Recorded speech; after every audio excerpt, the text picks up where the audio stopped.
Well, the targeted Israeli attack that killed 6 journalists in Gaza has led to widespread condemnation, including from Reporters Without Borders, an international organization dedicated to the freedom and safety of journalists.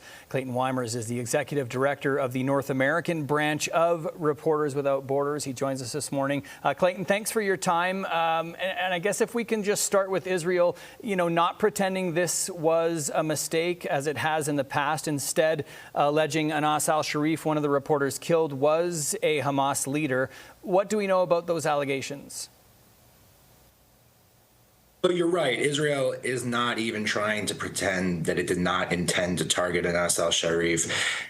And they have submitted Anas to a months-long smear campaign alleging his ties to Hamas, calling him a terrorist cell leader, but they really haven't provided any solid evidence of that. What we do have solid evidence of is the fact that Anas al-Sharif is a celebrated journalist who has done renowned coverage of the war in Gaza, one of the best-known reporters in the Arab world who has been bringing the stories of Gazans to the rest of the world.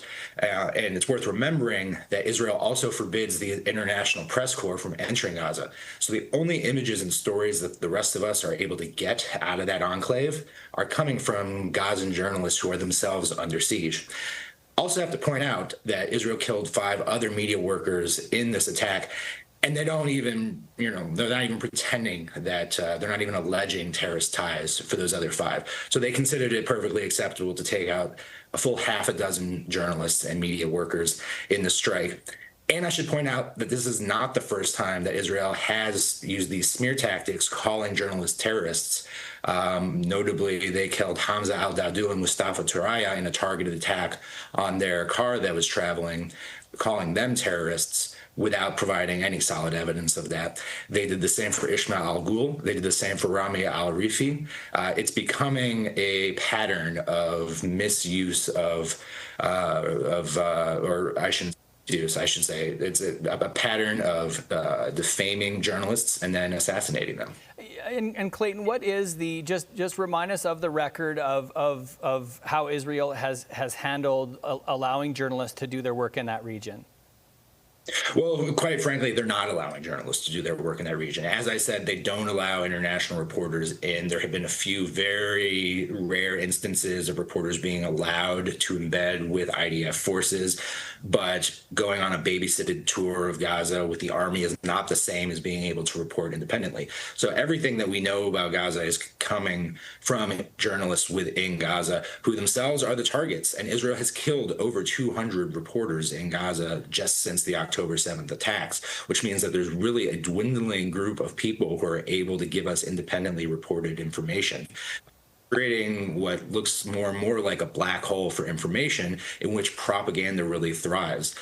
And that's a problem for everybody because, there's so much misinformation coming out about this war from various sides, and we all have an interest in understanding what's going on in a matter of such global interest. What kind of international agreements or protections are in place for journalists in these types of war zones? Yeah, it's really quite simple. Targeting and killing a journalist is illegal under international law. Full stop. It's the same as targeting any other civilian. And there's also UN Security Resolution 2222, which calls for the protection of journalists in particular.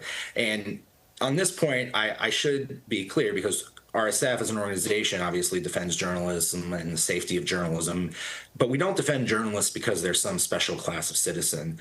We defend them because of the service they render to the rest of us. We can't live in a participative democracy or an open society if we don't have access to reliable information about the world behind us. And when you kill a journalist, you kill a witness to history. Okay, and we will continue to cover this the best that we can. Clayton, thanks so much for your time this morning. That is Clayton Weimers, Executive Director of the North American branch of Reporters Without Borders. Thank you. Thanks.